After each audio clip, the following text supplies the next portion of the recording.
আমি আজকে স্মরণ করছি জুলাই যোদ্ধাদের, যাদের ত্যাগ কুরবানি জীবন দানের মাধ্যমে আজকের এই সংসদ আমরা পেয়েছি মাননীয় স্পিকার।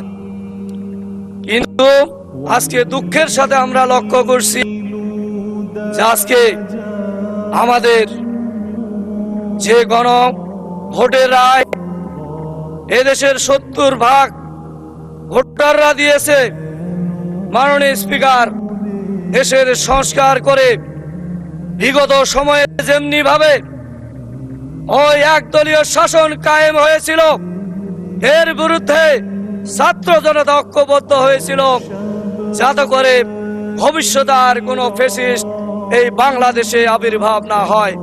মাননীয় স্পিকার, কিন্তু আমরা আজকে দেখি সেই গণরায়কে আজকে প্রত্যাখ্যান করা হচ্ছে। আমরা বলতে চাই যে এই গণরায়ের ভিত্তিতেই আমাদের সংস্কার করতে হবে এবং ভবিষ্যতে যাতে কোনো একদলীয় শাসন কায়েম না হয় এ ব্যাপারে আমাদেরকে সিদ্ধান্ত নিতে হবে। মাননীয় স্পিকার, আজকে আমাদের ট্রেজারি বেঞ্চের বন্ধুরা একদিকে যেমন সহনশীলতার কথা বলে, মুখে ভালো কথা বললেও আজকে আমরা লক্ষ্য করছি কথা এবং কাজে কোনো মিল নেই। মাননীয় স্পিকার, আজকে জ্বালানি তেলের জন্য আমি এর আগেও বলেছিলাম, আমি নিজেও এই ঢাকা শহরে 3টি পেট্রোল পাম্প ঘুরে আমার গাড়িতে আমি তেল পাইনি।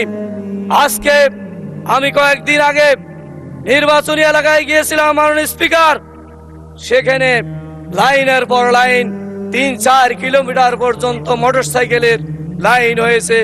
সারা দেশে সড়ক পথে যখন এসেছি দেখেছি এরকম লাইনের পর লাইন।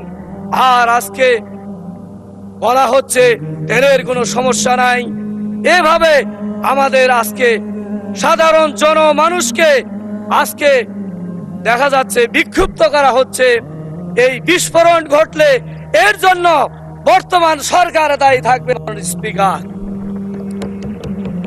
মাননীয় স্পিকার, আজকে চাঁদাবাজি, খুন খারাপি, সন্ত্রাস ভরপুর হয়ে গেছে দেশে।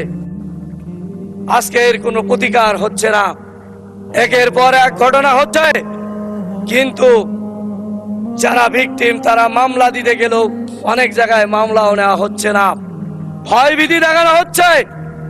এভাবে যদি দেশ চলতে থাকে তাহলে আবার নতুন করে একটা ফ্যাসিস্টের